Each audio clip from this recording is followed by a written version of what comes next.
We were contacted, so both Tina and I were contacted by the company that produces the game. You get a lot of emails that aren't necessarily true, that are just trying to lure you into something. So you go and look up the company, you see this like, oh, it's a real company. It's like, oh, I've played all of these games. And then you go like, oh, wow. It was actually pretty exciting figuring this out, because this is not something that you would ever expect to happen. And we like to play games, so that's extra fun.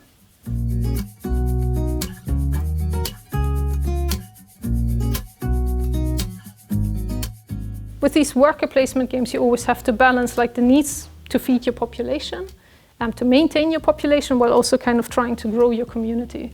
And this is where basically the bats can help in this challenge. So they're one means of basically growing your community as reforestation agents, as basically contributing to the generation of new food, in this case fruit.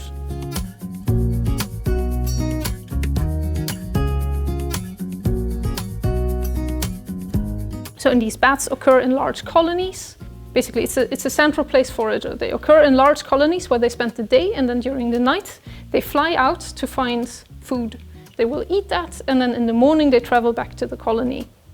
And on this way, what these bats do is, especially when they eat fruit that have small seeds, like for example, figs, they will fly a straight line distance back to the colony, and during this time, they basically disperse seeds by defecation.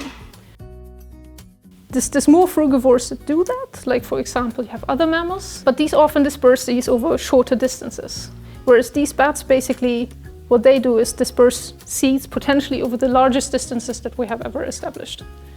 And because there are so many individuals in a single colony, it's like you have a lot of individuals transporting small amounts of seeds, but over very long distances. That potentially makes them very effective as seed dispersers.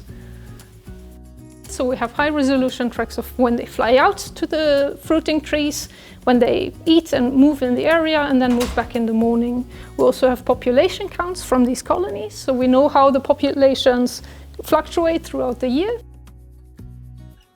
What we also have is experimental data from how long it takes for fruit seeds to basically pass through the intestinal system of the bat. So how long does it take for these seeds to actually come out, and how long after eating do they still come out? And then you basically scale that up to entire colony.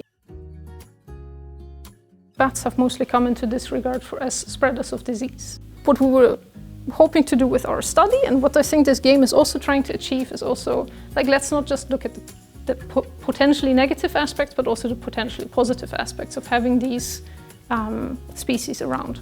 They pollinate flowering trees, and they also disperse seeds, basically helping the trees to disperse their offspring.